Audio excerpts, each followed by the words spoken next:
Welcome back to Vigor.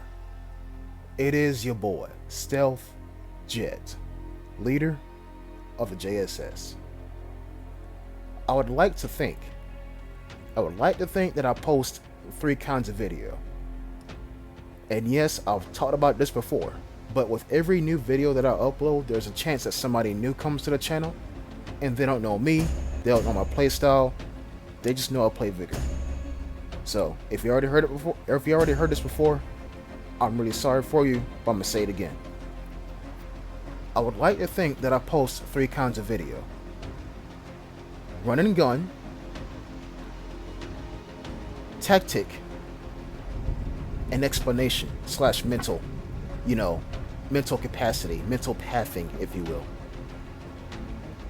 I'm gonna let you all decide what kind of video this is. It should be pretty obvious. It should be. But I'm gonna let you all decide. Actually, replace that third title with narrative. Replace mental pathing with a narrative. There you go. A narrative kind of video, a run and gun kind of video, and then a tactical kind of video. And that's how I play the game as well, in those 3 kinds of videos. You see this right here? This is death. And got the airdrops or comm stations on a nice little triangle. It's almost like the game just wants death because, like, bruh, time safe barred house combo. You gotta stay there for a hell of a amount of time. A long ass time. Now see, to all you sweats out there who use the KK62 in Season 12 and the Meta 249, you were probably looking at that time safe and thinking, ooh, easy threat. Power to you. But I look at it and I see instant death. As in, anybody who goes near that shit is going to die. Now, I relocate the airdrop first. Relocate it first. And we keep going. Keep going. My best friend is mobility. And I'm going to mark where the airdrop's going to land. You'll see why as the video progresses. So, jump the guardrail, run up the hill. Like I said, the comm stations are all in a nice little triangle. And it ain't no right angle either. It is in the shape of an isosceles triangle, so all the angles are equal. Which means it should take the same amount of time to get from one comm station to another. And here we go. Second one right here. And now, we'll be trapped. Okay, cool. That's 2 out of 3 hit. That is 2 out of 3 hit. Now, we're going to get deeper into the map. And we all know, on Sawmill, the entire point of Sawmill is the Sawmill. And yes, I said Sawmill about 10 times in the past, 10 seconds.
if any of you don't know how I play, that's your example right there.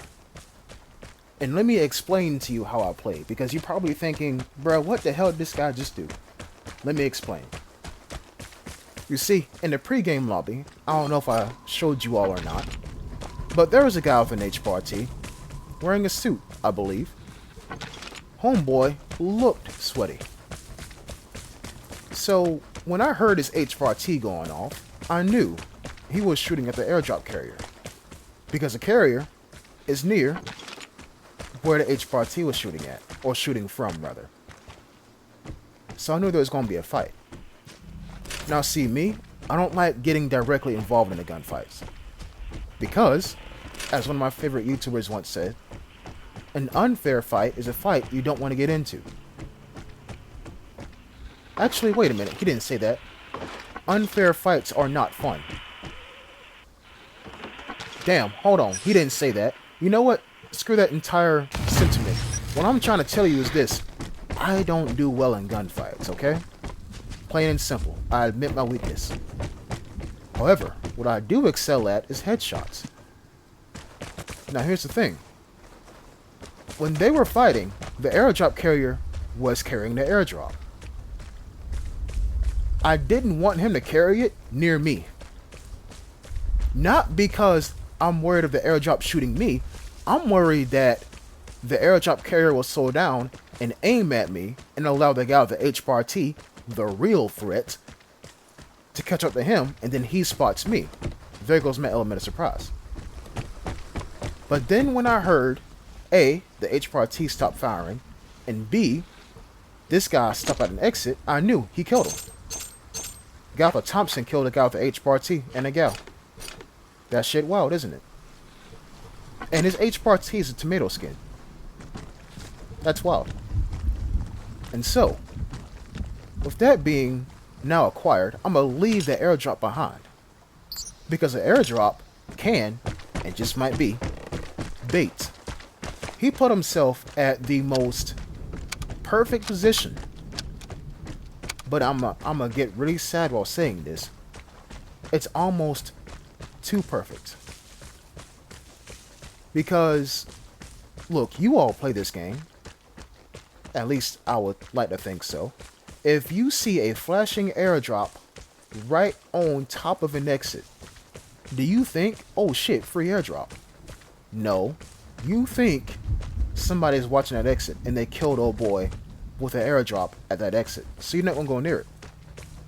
But to the untrained eye, to the most rainest of coats, to the most newest of players, they will look at that and they'll think, oh shit, free airdrop. You know what I'm saying? So I'm going to put 2 contact bombs right there, in the hopes of somebody's going to walk over there, try to scoop up the airdrop, but instead get blown to smithereens. That's the plan. Now, I don't exceed at fair fights. That's what I was trying to say from before. I don't exceed at fair fights. I exceed at unfair fights. Because my kind of unfair fight isn't even a fight. It's a bullet. One single bullet. Now, the airdrop is down there. And it's almost like everybody either left or everybody's staying quiet. And I'm going to go with the second option. Because we all know how silent Sawmill can be. I'm gonna go with the second option. So, I'm going to waltz within running distance of the airdrop. Within running distance. Because if somebody picks up that airdrop, where are they going to run to? The exit that is behind me. It's the most obvious one. They could take the exit where the flashing airdrop is already at, but who would do that? Why would you run with an airdrop to another airdrop? Doesn't make any sense, does it? But instead, I'm listening. I'm not going to see shit because it's raining and it's misty. Not going to see shit. So I'll listen. And the closer I get to this damn Bermuda Triangle that is this little center of the center of the map right here, the more I get anxious. Because even though it is misty, hostile bushes are still a thing. Like that one. Yeah, you thought I was gonna shoot, wasn't it? Nah, it's not. Now, these two little sheds right here, easy hiding spots for somebody. Easy hiding spots. So you will expect me to make a play like this. Waiting outside for a little bit, opening door, use my third-person camera. Don't see anybody. Okay, well this is one checked out. Let me leave the jammer behind. Wait, open the door, close the door, don't hear anybody, don't see anybody. Continue to loot, because that's what the game taught me to do. Third person check. Well, nothing. But food though, I'll take that. So where is everybody? Well, that was a complete and total accident. Complete and total accident. I did not mean to pick up the phone. I did not mean to do that shit at all. Because y'all know, I like stealthy gameplay. And I can't be stealthy when somebody knows where I'm at. But then, I get a bit, what's the word? Sidetracked. Because I'm looking at those two airdrops on the map. And I'm like, huh. And the reason why I did that is because, at a certain angle, you can't see the second flashing one. That's how I went down there and went prone and looked. And also, I do a little dancey dance in the air. Let me ask y'all something. Did y'all notice how the barred house, nor the timed safe, wasn't hit? Throughout this entire gameplay, you didn't hear a sound from them. Now, how much y'all want to bet? Either I was alone for that entire match, or somebody was watching that for the entire match. And then when nobody went to it, they left. Look, it's possible. Matter of fact, there was a stream where I died on Sawmill, and somebody was watching the detector near that exact same house for legit about 80% of the match, prone in a bush with an SVU. All I'm saying is, shit like that, it can happen. It can happen. And that was the entire reason why I believe somebody was still here. Because those safes weren't tapped. All I'm going to say is that you'll learn certain tendencies that people have in this game. You'll learn. Evidence can present itself, even when it's not concrete. I'll be sure to catch y'all in the next episode. Until next time, peace.